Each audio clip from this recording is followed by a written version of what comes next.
il commence à se serrer les dents. J'ai dit, mais sa fille se met à crier automatiquement. J'ai dit, mais Tati, tu peux pas me faire ça? Tu es une prophétesse, qu'est-ce qui se passe là? Tu es en train de me faire quoi là?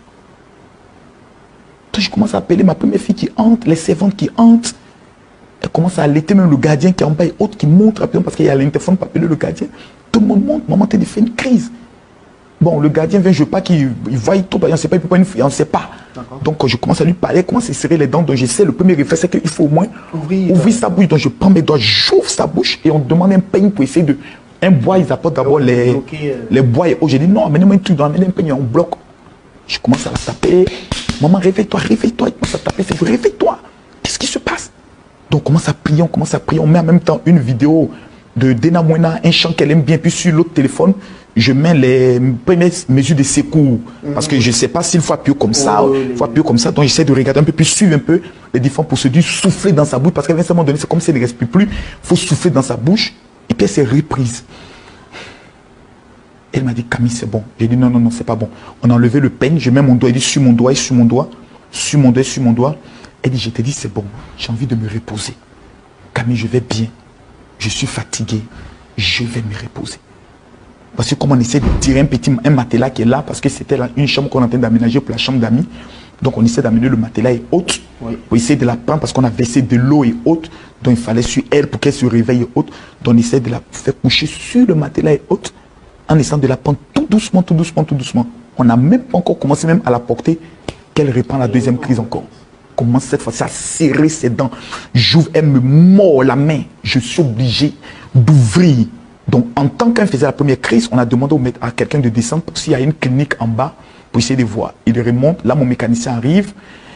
Son neveu arrive. Sa nièce arrive. Même pas 5 à 10 minutes et tout c'était là parce qu'ils n'habitent pas tellement loin.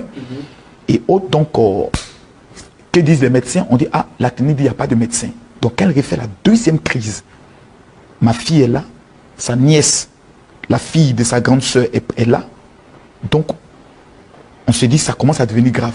Mais en temps, on est en contact avec le médecin. Oui. Le médecin dit, gardez-la en éveil. Donc, on tape maman ici, maman, réveille-toi.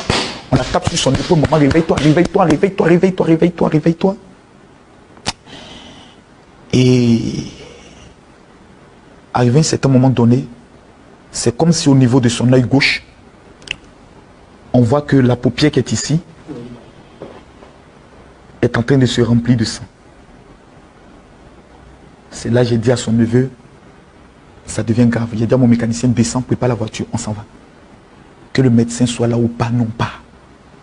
Donc avec son neveu, on la porte, on descend l'ascenseur, on est au 7e, il faut descendre au moins 1. La voiture est garée, on prend, on y va automatiquement. Arrivé à la clinique que nous voyons, on voit un panneau, on dit bon, ils nous disent non, que retourner là où elle a été opérée, on n'a pas le choix. On refait demi-tour, on appelle le médecin. La nièce nous dit, le médecin vient d'arriver. On dit, attendez-nous, on revient. Donc, même pas 2-3 minutes, on est là. On arrive, ils ne sont pas, ils disent, non, on a voulu vous. Je dis, non, revenez automatiquement. Le médecin vient. Il lui tape le truc, il me demande d'appuyer. J'appuie. Il lui met une perfusion. Donc, le neveu, son neveu, le fils à sa grande sœur reste derrière. Il maintient la perfusion. Et puis on se suit, on tombe, on évite même des accidents. On va à Vicenne. Quand on arrive à Vicenne, je ne vois pas de brancadier qui nous attendent, rien. Donc moi, je m'approche, je dis au brancadier, mais qu'est-ce qui se passe? Ma femme est en train de mourir. Non, monsieur, calmez-vous. Ici, c'est pas comme ça. Donc il y a un autre médecin qui vient, prend le pouls, puis dit à l'autre médecin, mais il n'y a plus de pouls, pourquoi tu l'as amené ici? Donc mes filles qui étaient dans le véhicule du médecin, commence à s'approcher. Je connais mes filles, si on les annonce comme ceci, elles vont commencer à crier, on peut les prendre en photo, les filmer, de dire rentrer à la maison. On va essayer de voir, mais là, tu n'en reviens pas, tu as l'impression, je parle, mais tu as l'impression que c'est un rêve. Tu as l'impression que c'est un rêve. Tu te dis, pourquoi c'est à moi que ça arrive? Pourquoi Dieu me fait ça? Pourquoi tu m'humilies de cette manière? Moi qui prie pour des gens. Moi qui me suis consacré, j'ai donné ma vie, j'ai donné ma jeunesse. Qu'est-ce qui m'arrive?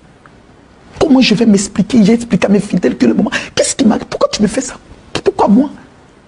On t'amène dans un bureau, on te dit, bon, monsieur, vraiment désolé. Comme ça. Comme ça, comme ça. Ta femme n'y est plus. Comme ça.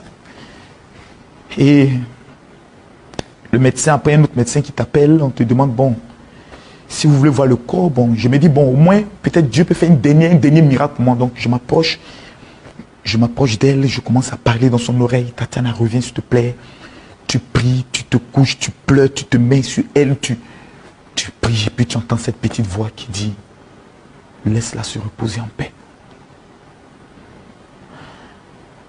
Là, c'est difficile. Devant les hommes, tu es obligé de garder un peu ta dignité.